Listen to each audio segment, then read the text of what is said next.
সেদিন মেয়ে আর মেয়ের মাকে গাড়িতে তুলে দিতে যাওয়ার সময় যে কি খারাপ লাগছিল সেটা যদি বলে বোঝাতে পারতাম আপনাদের। আসসালামু আলাইকুম, কেমন আছেন সবাই? আশা করি অনেক ভালো আছেন। আমিও ভালো আছি আলহামদুলিল্লাহ, আপনাদের দোয়ায়। তো কুরবানি ঈদ উপলক্ষে মেয়ের মাকে গাড়িতে তুলে দিতে যাচ্ছিলাম, কিন্তু আমি যেতে পারতেছিলাম না কারণ আমার ছুটি হয়নি। তারা দুজন অনেক কষ্ট করে গাড়িতে জার্নি করে যাবে, আমি যেতে পারবো না, এইভাবে অনেক খারাপ লাগতেছিল, কিন্তু কিছু করার নাই। আমাকে বারবার করে বলছিল আমার খুব খারাপ লাগতেছে, একা একা যাবো, মেয়েটাকে নিয়ে খুব কষ্ট হবে।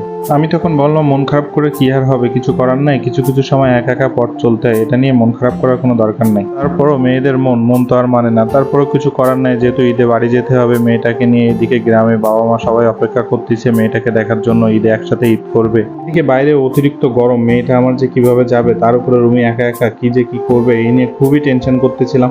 যাই হোক, কি আর করা, কিছু তো করা নাই, যেতে যখন হবে তখন কি আর করা। অবশেষে চলে আসলাম বাস স্ট্যান্ডে। আসার পরে রুমিকে বললাম কোন সিটে বসবা, দেখো কোন সিটটা তোমার বেশি ভালো হয়। ওদেরকে সিট দেখতে দিয়ে আমি চলে আসলাম টিকিট কাউন্টারে টিকিট কাটার জন্য। দুজনের জন্য দুইটা টিকিট কাটলাম, কারণ একটা টিকিট কাটলে ওদের যেতে খুব কষ্ট হবে। এদিকে মেয়েও আমার একটু বড় হয়ে গেছে। যাই হোক, পরবর্তীতে রুমি বললো যে মেয়ের জন্য কিছু কিনে দাও। পরবর্তীতে চলে গেলাম দোকানে যে কিছু চিপস, দুইটা কলা এসব কিনে দিলাম ওদের কাছে। সত্যি বলতে মনটা খুব খারাপ লাগতেছিল মেয়েটার দিকে তাকিয়ে। থেকে আমাকে টাটা দিচ্ছে যে বাবা থাকো, আল্লাহ হাফেজ। পরে দীর্ঘক্ষণ ধরে তাদের গাড়ির দিকে তাকিয়ে থাকতেছিলাম, মনে হচ্ছিল যেন ওদের সাথে আমিও চলে যাই।